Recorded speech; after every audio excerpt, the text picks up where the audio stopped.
안녕하세요, 군사돋보기입니다. 여러분, 우리의 국방력을 끌어올리는 데 있어서 정말 큰 변화를 가져올 중대한 변화가 생겼습니다. 바로 42년간이나 이어져온 한미 미사일 사거리 지침이 완전히 폐지된 것인데요. 얼마 전 있었던 한미 정상회담에서 이 미사일 지침 자체를 아예 완전히 해제하고 우리가 개발하는 탄도미사일의 사거리 지침이 공식적으로 완전히 폐지되면서 한국은 미사일 주권을 완전히 확보하게 되었습니다. 탄도미사일은 우리에게 적대적인 세력으로부터 하여금 우리를 공격할 수 없게 만드는 초강력 수단 중 하나인 것으로 알려져 있습니다. 그런 만큼 이제 우리 대한민국은 세계 어느 나라도 감히 함부로 우리나라 위협을 가할 수 없도록 엄청난 사거리를 가진 탄도미사일, 잠수함 발사 탄도미사일을 개발하는 것이 가능해졌습니다. 그뿐만 아니라 앞으로 미래의 전장이 우주 공간으로 확대되는 것에 대비해 우리 스스로 독자적인 인공위성을 개발하고 발사하는 것도 가능해졌는데요. 이번 기회를 들어 그동안 말씀드리지 않았던 세계 최대급 탄두 중량을 가진 괴물 탄도미사일, 현무포를 비롯해 우리가 가지고 있는 탄도미사일은 어떤 것들이 있고 앞으로 미사일 지침 폐기에 따라 어떤 방향으로 발전이 가능한지 알아보겠습니다. 또한 우리가 그동안 이뤄왔던 우주 개발은 어떻게 진행되고 있으며 앞으로는 제한 없이 얼마나 많은 것을 할 수 있을지 기쁜 마음으로 살펴보겠습니다. 전문가는 아니지만 해당 분야의 정보를 조사 정리했습니다. 본의 아니게 틀린 부분이 있을 수 있다는 점 양해해 주시면 감사하겠습니다. 전술 핵급 위력을 가진 괴물 탄도미사일 현무포, 얼마나 더 강해질 수 있나? 우리나라는 현재 엄청난 미사일 전력을 가지고 있습니다. 구형 현무 미사일만 해도 800기에 사거리 500km 이상의 1톤급의 탄두 중량을 가진 현무2A, 2B는 약 900기, 사거리 800km급의 탄두 중량 1톤이 넘는 현무2C는 300기 정도를 보유하고 있습니다. 그리고 2017년 탄두 중량 해제 이후 만들어진 탄두 중량 2톤급의 미사일인 현무2D도 있습니다. 여기에 해외에서 도입해온 타우러스 미사일 260기에 기존 에이테킴스 미사일 220기, 도입 예정인 한국형 타우러스 미사일도 300기를 넘어가며 다른 전술 미사일들 역시 500기가 넘을 정도입니다. 이 중 가장 긴 사거리에 가장 강력한 위력을 가지고 있는 것이 현무4 시리즈의 탄도미사일이라 할 수 있겠는데요. 우리가 현재 개발하고 있는 현무4 단거리 탄도미사일 SRBM은 대한민국 국군의 주력 미사일 체계인 현무 미사일 시리즈의 최신형 모델로 약 800km의 사거리를 가지고 있습니다. 사거리도 결코 짧지 않은 수준이고 북쪽 동네에게는 대응할 수 있었지만 이 정도로는 우리 주변을 에워싸고 있는 모든 주변국들의 위협에는 대응하기 어려웠는데요. 하지만 이제는 상황이 달라졌습니다. 미사일 사거리 제한이 없어졌으므로 더욱 긴 사거리를 가진 탄도미사일을 개발할 수 있을 것으로 보이는데요. 2020년에 기본적인 개발이 완료된 탄도미사일 현무4의 진짜 무서운 점은 엄청난 탄두 중량입니다. 현무4는 2.5톤 이상의 탄두 중량을 가지며 이 미사일이 목표물을 타격할 때는 전술 핵무기급의 관통력이 나옵니다. 핵무기를 제외한 현존하는 벙커버스터 중 가장 강력하다는 것이 GBU-57인데 이 항공폭탄은 60m나 되는 엄청난 관통력을 가지고 있습니다. 그런데 우리가 개발한 현무4 미사일의 지하시설 관통 능력은 100m 수준으로 대벙커 관통력이 1kg급 전술 핵미사일에 버금갈 정도입니다. 현무4는 외기권인 고도 500km에서 1000km까지 올라간 다음 2톤의 탄두가 운동 에너지를 이용해 마 10 이상의 엄청난 속도로 하강하게 설계되어 있습니다. 현무4의 탄두는 무거운 중량을 통해 운동 에너지를 높일 수 있도록 화약보다는 중금속이 대부분입니다. 즉, 현무4는 지구의 운석이 충돌할 때 엄청난 파괴력이 일어나는 것처럼 그와 같은 원리로 목표물을 박살낼 수 있도록 설계되어 있는 셈인데요. 핵탄두로 날 수 없는 대신 운동 에너지를 최대화해서 파괴력을 높이기 위한 조치인 셈입니다. 이런 점을 보면 생각나는 미국의 무기가 있죠. 바로 인공위성에서 5.5톤의 텅스텐 막대기를 지상으로 떨어뜨려 운석이 지구에 충돌하는 것과 같은 운동 에너지로 목표를 파괴하는 원리를 가진 신의 지팡이입니다. 이런 점을 볼 때 한국의 현무4는 사용하는 플랫폼이 인공위성이 아니라 탄도미사일로 달라졌을 뿐 한국판 신의 지팡이라고도 볼 수 있겠습니다. 2차 대전 도중 정신나간 위력을 자랑했던 영국의 재래식 폭탄인 지진폭탄이 그랬던 것처럼 현무4는 지하 100m 이상 깊숙이 뚫고 들어가 안에서부터 부풀어 오르며 폭발하는 것인데요.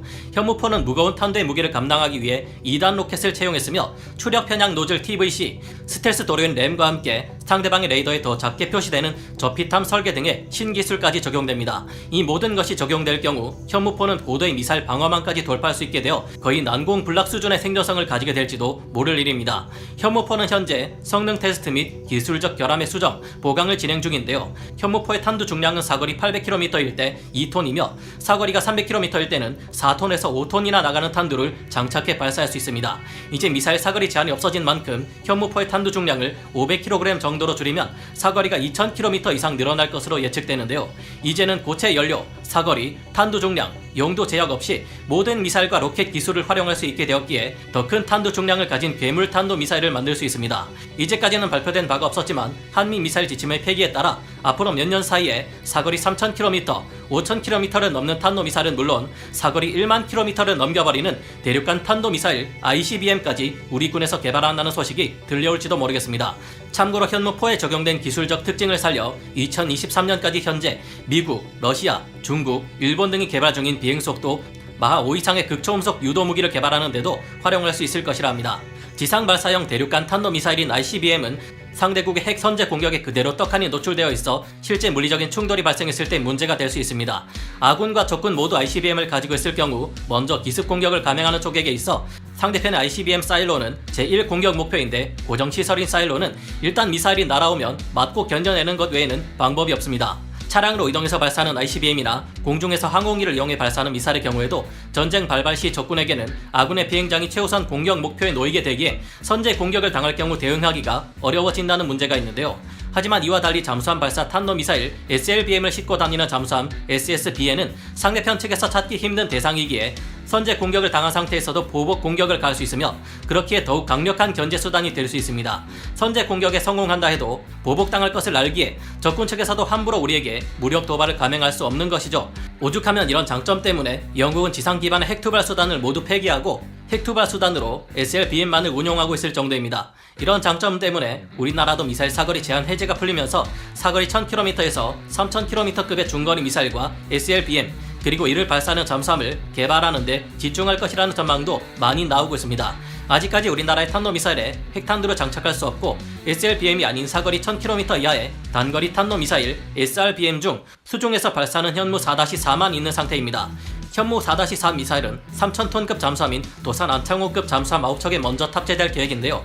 이 미사일을 운용하기 위해 도산 안창호급 잠수함은 발사대를 수평 발사대에서 수직 발사대로 변경한 상태입니다. 하지만 머지않아 핵잠수함이 개발되고 이번 한미 미사일 지침 폐기로 인해 길어진 사거리의 잠수함 탄도미사일 SLBM을 가지게 된다면 찾기 힘든 망망대에서 불쑥 튀어나와 적진을 향해 SLBM을 어디서 기습적으로 쏘아야 될지 알 수 없을 겁니다. 수상함에서 발사하는 현무 4-2 또한 한미 미사일 지침 폐기로 인해 더욱 긴 사거리와 무거운 탄두 중량을 가질 수 있을 것으로 기대되는데요. 실제로 건조될지는 아직 의문이지만 우리 해군에서는 우리 국군이 너무 많이 보유하고 있어 남아 도는 미사일들을 좀 더 전술적으로 활용하기 위해 한국판 아스널10 합동화력함을 운용할 계획인 것으로 밝혀진 상태입니다. 우리 해군의 합동화력함은 경하 배수량 5,000톤 규모의 척당 150발 이상의 함대지 탄도미사일이나 순항미사일과 함께 근접 방어무기 체계, 경어오래 등으로 무장할 계획인데요. 거대한 미사일 창호나 다름없는 아스널10에서 기존보다 사거리를 더욱 크게 늘린 현무 4-2가 운용된다면 적들로서는 가장 위협적인 요주의 대상이 될 것으로 보입니다. 이런 이유로 합동화력함은 추진되지 않을 수도 있습니다. 적들로부터 노려지는 제1 목표가 아스널10이 될 텐데 한 곳에 미사일을 몰빵한 합동화력함은 한 번 잃으면 그 리스크가 너무 크기 때문이죠.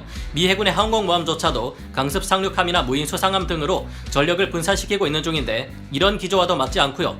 그 대신 현무 4-2와 같은 미사일을 앞으로 배치될 세종대왕급 배치2 이지스 구축함이나 KDDX 호위함 등이 운용하게 될 가능성도 있습니다.